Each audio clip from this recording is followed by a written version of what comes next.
Salut à tous, aujourd'hui on continue nos tests des jeux crypto, des jeux qui fonctionnent en play to earn, on joue pour gagner des tokens qu'on peut ensuite échanger contre de l'argent. Comme d'habitude, je vais être le plus transparent possible en vous montrant combien j'ai dépensé et combien le jeu va me rapporter au fil du temps, et ainsi savoir s'il est rentable ou non. Ce n'est en aucun cas un conseil en investissement. Oui, vous avez bien vu, cette vidéo est sponsorisée. Je vous en parlerai en fin de vidéo. Aujourd'hui, je vais vous parler de Rune. Et ceux qui se disent que j'ai fait un titre mytho pour vous attirer, vous savez bien que ce n'est pas mon genre. Rune vous propose de choisir un héros, de l'équiper à l'aide de runes et de divers objets comme des armures ou des épées, et de le faire farmer en participant à des raids. Pour tout vous avouer, je n'ai même pas encore testé ce mode de jeu, car il nécessite un investissement plus conséquent. Non, moi ce qui m'a attiré dans ce jeu, c'est un tout autre style de gameplay qui s'appelle Rune Evolution. Vous incarnez un dragon et comme le célèbre jeu Agario, vous allez devoir manger pour grossir et manger vos adversaires plus petits. Sur votre chemin, vous allez pouvoir ramasser des parties de runes qui, elles, rapportent des tokens. Bien que je ne sois pas encore sûr que le fait de finir premier sur une manche ait un quelconque intérêt, ça devient intéressant de se concentrer sur le ramassage de runes. C'est un peu galère à calculer parce qu'il y a plein de runes avec chaque rune sa valeur, mais bon, c'est ce qui rapporte des sous. Vous vous doutez bien qu'un rendement si rapide possède ses contreparties. En gros, c'est un jeu de tryharder, il va falloir investir de votre temps pour gagner des tokens, à contrario de la plupart des jeux que je vous ai déjà présentés. Je m'explique. En gros, le héros m'a coûté 37$. J'ai calculé le nombre de tokens que j'ai gagné en jouant 20 minutes et j'ai multiplié par 3 et je me suis rendu compte que je fais l'équivalent d'$1 en 1 heure de jeu. C'est pas fou en comparant par rapport à 1 heure de SMIC français, on est d'accord, mais j'ai trouvé quand même intéressant de parler de ce jeu parce que ceux qui veulent rentrer dans la crypto en payant quasiment rien vont pouvoir en tryhardant ce jeu se faire un petit portefeuille pour investir dans d'autres jeux. Sachant qu'une fois une rune complète obtenue, il est possible de jouer au gameplay de farming qui lui potentiellement rapportera davantage.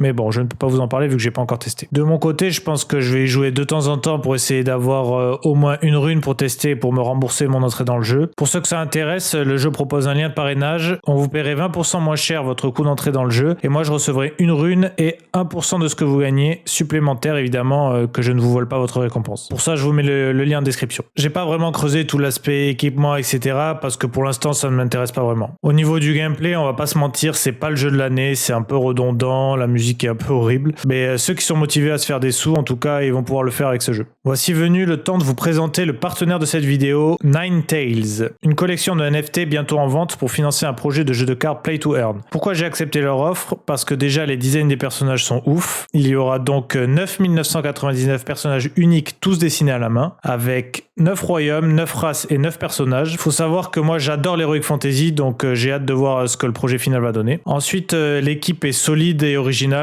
avec un joueur de poker spécialisé dans l'intelligence artificielle, un ingénieur passionné de jeux vidéo, un spécialiste de l'algorithme et surtout un mystérieux artiste qu'ils vantent comme leur arme secrète. Son identité sera d'ailleurs bientôt dévoilée. Pas par moi évidemment. Au niveau du gameplay, ce sera donc un jeu de cartes, mais ils innovent avec un mode qui s'appellera Colisée, dans lequel plusieurs joueurs vont s'affronter. Chaque joueur propose ses propres cartes, les mélange à celles de ses adversaires et devra emporter la partie grâce à un deck random créé par l'ensemble des cartes des opposants. Donc c'est une idée que je trouve vraiment fun et c'est surtout super important parce que c'est ce qui transforme un jeu en pay to win en tryhard to win. Et c'est vraiment une nuance intéressante. Oui, je viens d'inventer ce concept, ou peut-être pas. Le jeu, au final, sera un free-to-play, mais les possesseurs de NFT, donc qui auront payé le NFT, auront des avantages comme de meilleures récompenses. Bref, pour ceux que ça intéresse, la whitelist est ouverte jusqu'à demain soir et permet pour les sélectionnés d'acheter les NFT à partir du 1er décembre au lieu du 12 décembre pour la vente publique. Mais ce n'est pas tout, une surprise vous attend à la fin de la vidéo, donc restez bien jusqu'au bout. Au niveau des mises à jour, des jeux cette semaine. Sur CryptoCars, j'ai acheté une 7ème voiture. Le cours s'est un peu craché ce matin, mais je n'ai pas encore eu le temps d'enquêter sur la cause. Mais bon, j'ai bon espoir que ça remonte parce que j'ai pas entendu qu'il y avait une news particulièrement négative.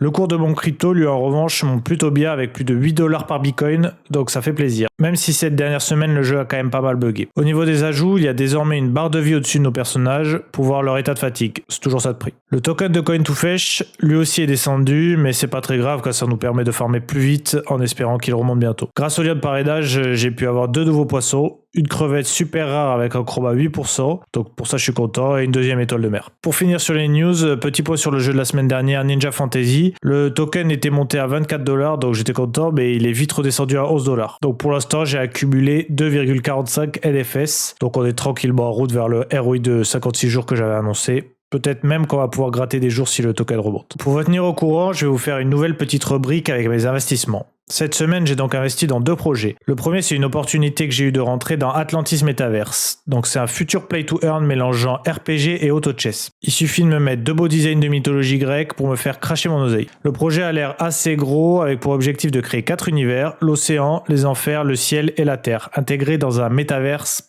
potentiellement en 3D, dans lequel il va être possible d'investir dans de l'immobilier antique. C'est pas beau ça ? En plus de ça, ils veulent laisser libre cours aux artistes en créant une marketplace dans laquelle il va être possible de commander ces designs d'héros, par exemple, directement auprès des artistes. Bref, j'ai mis une petite pièce et si jamais ça vous intéresse, leur whitelist et les différents launchpads préparant leur IDO est dispo sur leur Twitter que je vous mets en description. J'ai aussi investi $200 dans Crypto Gods, une sorte de copie de CryptoMine avec des dieux à la place des vaisseaux, mais sinon le gameplay fonctionnera de la même façon. Plus tu as de puissance, plus tu peux explorer loin. J'ai acheté 2 golems histoire de pouvoir participer quand le jeu sortira parce qu'il faut 150 de puissance. Et le reste, je le garde au chaud au cas où si le token explose. Au niveau des sous cette semaine, j'ai retiré 220 sur Bomb Crypto, donc je suis à plus $500 grâce à mes petits poseurs de bombes. J'ai retiré $157 sur Coin2Fish, donc je suis officiellement 100% remboursé sur le jeu. Et j'ai retiré $450 sur CryptoMine, donc plutôt solide aussi. À cela s'ajoutent les $37 dépensés sur Rune et les 200 sur Crypto Gods. On se retrouve donc avec un total de 361 de bénéfices. Alléluia, mon aventure Play to Earn porte ses fruits avec un bénéfice de $361